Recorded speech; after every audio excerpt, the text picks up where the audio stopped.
Bismillahirrahmanirrahim. Alhamdulillah ve salatu vesselamu ala Resulillah ve ala alihi ve sahbihi men valah amma ba'd. Bugun ko'p bir muassir shaxsiyatlardan gapiramiz.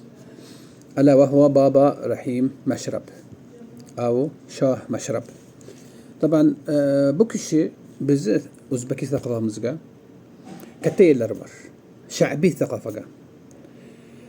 Bu kishi sodda darvish biraz aqlini nima bergan o'xshasa ham, tamommi? Va lakin gaplariga ko'p hikmat, ko'p basirat bor. Shuning uchun bizni zokiramizga, bizni ya'ni sha'biy nimamizga qolib ketgan bu kishi. Namanganda tug'ilganlar, Shoh Mashrab, Baba Rahim 1640 ga 1640 1700 nimaga i'dom bo'lganlar. Balx viloyatiga Mahmud Qatag'an shu vaqtdagi vali i'dom qilgan va aytishadiki o'layotgan vaqtiga kulib va ibtisomat bilan ketgan bu dunyoga.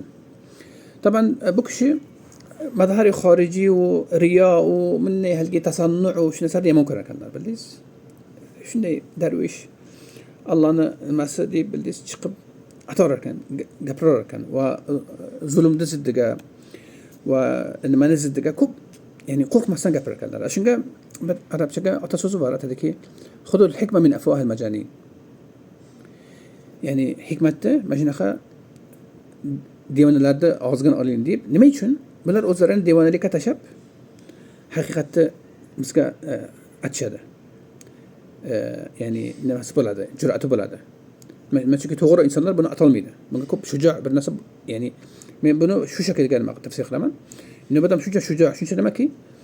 Boshqa odamlar, to'g'ri odamlar, aqli boshiga odamlar deganimiz atolmagan narsani bu shu shajoat bilan birga aytgandan keyin mardam nima deyishadi buni o'zlari uchun aqliga berib qo'yibdi, biroz devonaroq deb udr oqtarishadi. Shunga o'xshagan doktor Yusuf Ma'mur aytadiki, qissasiga Jiddaga haligi horatki eski Jidda horatlariga nima oqsoqollarimiz deydi, kattalarimiz deydi, samovarni qo'yib o'tirib Mashrabni qissalarini kechasilar qissa qilishar ekan. Ya'ni bu bizni bir thaqofai o'zbeki hamshahariki bizni oldimizga bir juz asil minnu. Va hatto meni esimga bor, ya'ni ayam bizga Shoh Mashrab Divoni Mashrabdan ba'zi nimalarni atardilar. Va hatto dadam bilan birga gapirib, meni mazoq qilib kulardik ba'zi hikoyalarga, ba'zi narsalarga. Shuning uchun bu kishi, bu darvish, bu valiyulloh o'zini yo'qotgan shu nimaga, ya'ni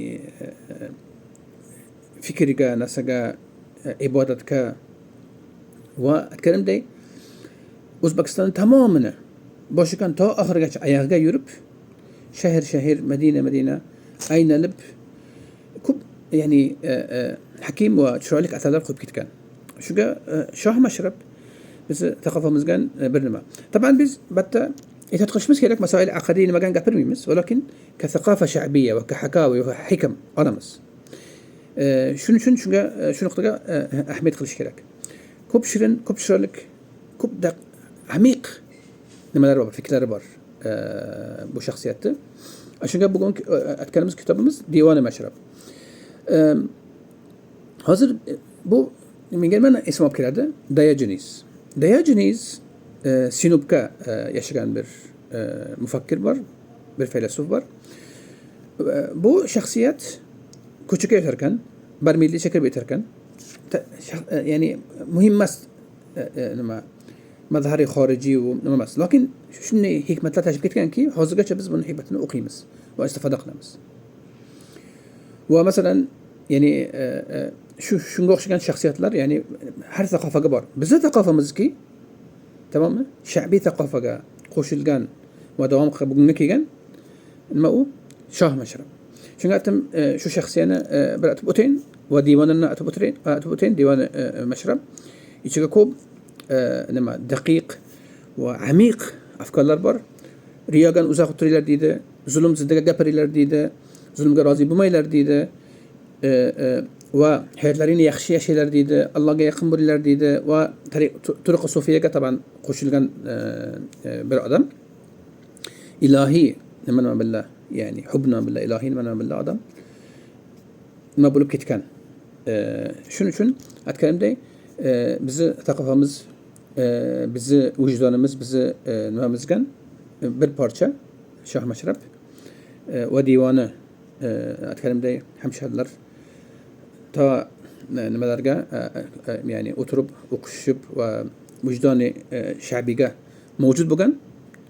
Shuni aytib o'tayin dedim. Va ila al-hokum. Assalomu alaykum va rahmatullohi va barakatuh.